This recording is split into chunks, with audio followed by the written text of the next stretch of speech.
Hey, Will. Hey, Will. My sobriety date is June 6th of 2009. I have a sponsor, I have a sponsee, I have a home group, and I have service positions. I was told to get these things when I first got into AA to stay sober, and so that's what I did. Um, wow, this is really cool. First of all, congrats to everyone that's celebrating in the month of May.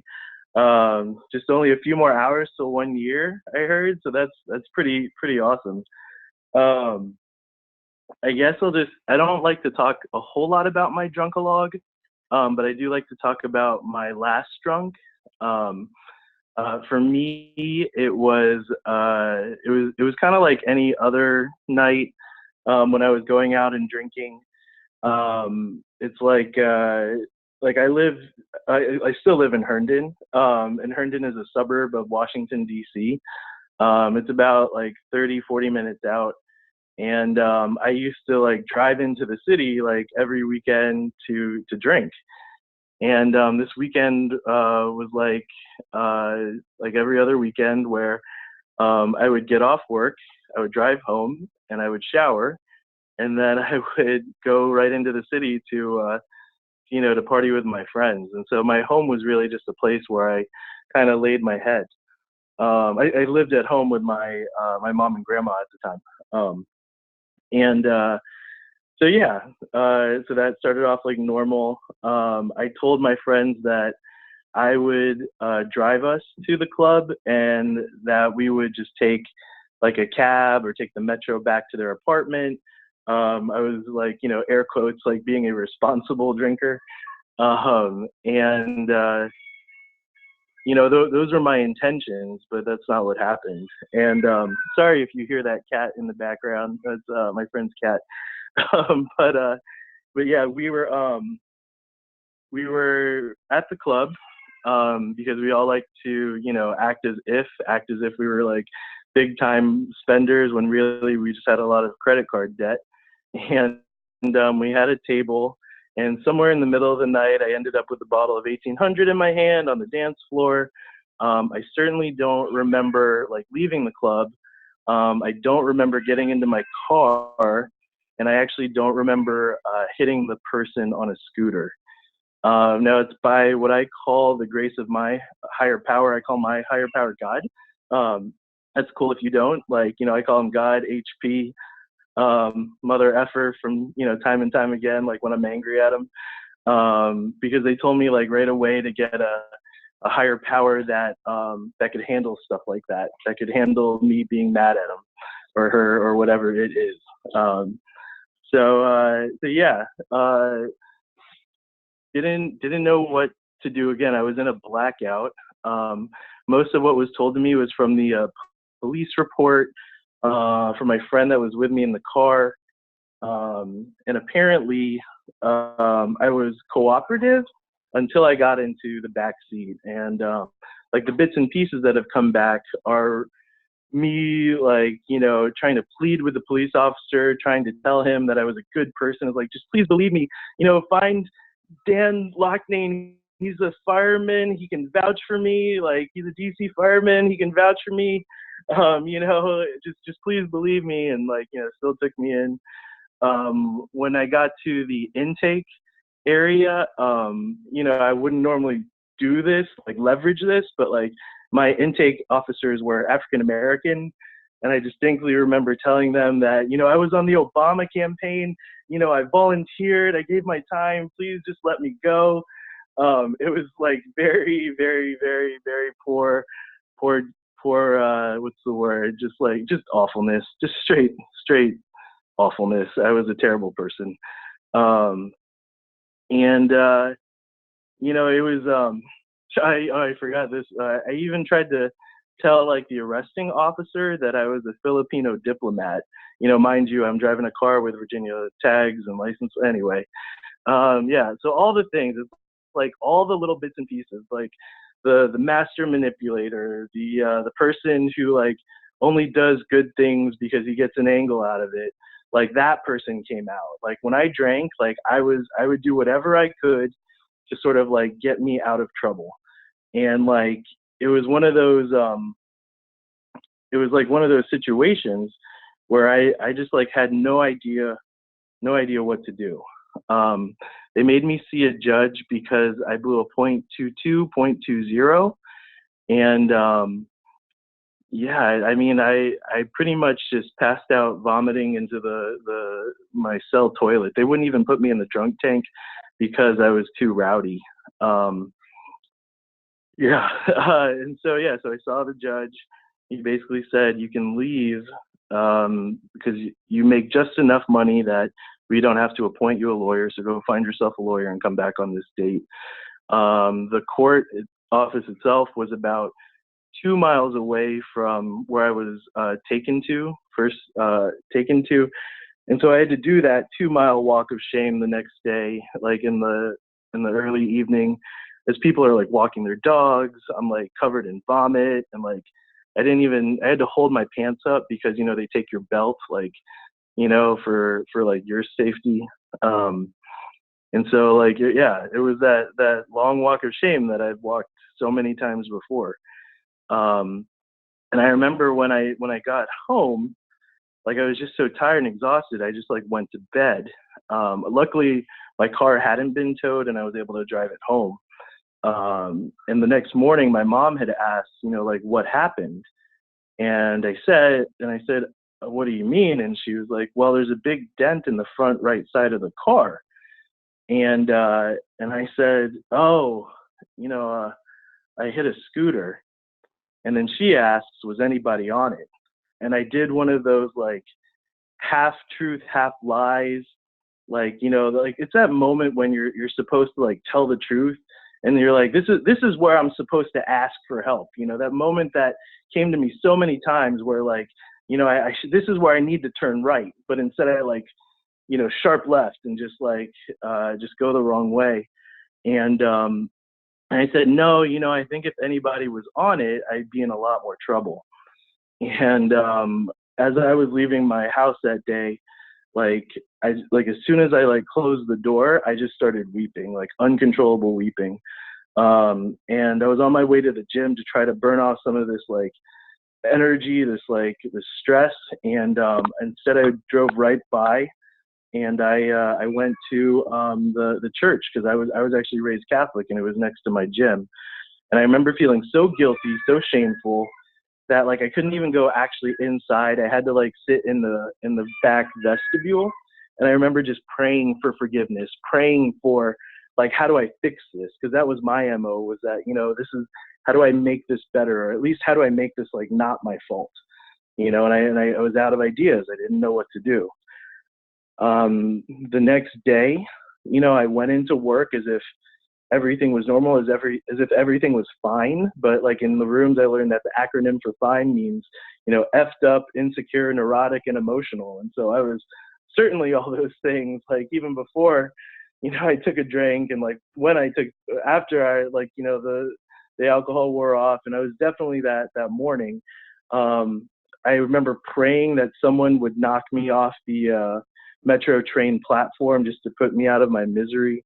Praying that this bus would just jump the curb, because I struggle with suicidal ideation. And, like it was pretty common for me to have thoughts like that. And so being in the situation I was, like, this was no different. I remember having to go to the bathroom several times to keep from breaking down at my desk. And by noon, I had Googled AA. And I remember like Googling it, the first thing I found, it was in my hometown here in Herndon, and it said, this is a closed meeting. And I remember wondering, well, what's a closed meeting? And, I kept reading, and it said a closed meeting is for Alcoholic Anonymous members. And I was like, well, how do you become a member? Do you have to like fill out a registration form? Do you have to pay some like money or dues or fees or something? And then I kept reading, this is the theme almost. And, it said the only requirement for membership is a desire to stop drinking. And I certainly had that. It was nothing what I expected. It was in a church preschool classroom. And when I got there, people were laughing. And I remember like thinking like, how are you guys like laughing, like, aren't you like not drinking? This doesn't make sense to me. Um, and I don't remember a lot from that meeting, but I remember this one guy, Dave N, saying, my head's been trying to kill me for as long as I can remember, but at least my feet know where to take me. And I didn't understand that feet part, but I sure as hell understood that head part, because it's like with the suicidal ideation, all the decisions I would make, you know, it was like my head was trying to kill me. And it got to the end of the meeting, and they did the, you know, does anyone have a burning desire? And I did one of those, hi, my name it, like, hi, my name it. And then like someone else jumped in, and in my head, I was like, you know what? F this. I gave this a shot. You know, maybe it would have been different. Who knows? And the guy next to me, Gordon M, like, I'll never forget. He has like, at the time he had like 20 years of sobriety. Now he has like 28 years, or no, yeah, 28 years. But he nudged me and said, you know, you can share if you want to. And it was just like, you know, diarrhea of the mouth. Like, it all came out, and it just like, I held that meeting hostage for like 10 minutes after it ended. And you know, it was like, it felt good. It felt like the weight of that had been on my shoulders was like lifted, like if only for like a split second, you know. And like like people came up to me after the meeting and they said, you never have to feel like this ever again. And I was like, how do you know that's exactly how I feel? Like, you know, mind you, tears and snot are coming out of my face. You know, and they told me all those things that I mentioned in the beginning, and you know, like I did them, and I don't know how or why I kept coming back. It's just by the grace of HP that like that I did, and I was willing, and I was out of answers, out of like thoughts, to actually take suggestions from other people. And I can tell you that this road of sobriety, like I'm coming up on 9 years on June 6th, and I can honestly say that I have no idea where that time went, because like for me, it's like it's short years and long days. Like, you know, like I don't know where the 9 years went, or almost 9 years, I should say, touch wood. But there were some really long ass days in sobriety, like that first 30 days, or like, you know, the time when I didn't know how to handle certain situation at work, you know, or like the first time I was at a party where there was alcohol at it, and I didn't have like, you know, like an alcoholic buddy with me, an AA buddy with me. It's like things like that, that like this alcoholic, those days can stretch and feel like months sometimes. You know, and like they've said before, you know, write a list of the things that you want out of life, you know, in sobriety, and you'll sell yourself short. And I always used to think, like, I don't think, you know, like what I'm able to think of, like what I can write on my list. Um, but you know, the things I've come to discover are the things that I never would have thought of. Like, for instance, you know, when my grandma got sick, she had dementia, and my mom had to put her in a nursing home. I didn't have a car at the time, but AA taught me how to show up. You know, AA taught me how to show up, and I took the metro and the 2 buses to get over there to her nursing home to see her every other day. And when she passed, because she didn't live that much longer at the nursing home, like my cousins would always say, you know, I thought I had more time. I thought I had more time. And, you know, like I was given that gift of just being present where my feet are, being present in the moment. You know, because like if I was still out there drinking, like I would definitely not be doing it this way. I would not be sharing about these vulnerable moments with you people online or in meetings in the rooms. I would be out there drunk. I'd be getting people to feel sorry for me, playing the victim, getting people to buy me drinks and make it about me. But because of this program, I was able to just show up and be there.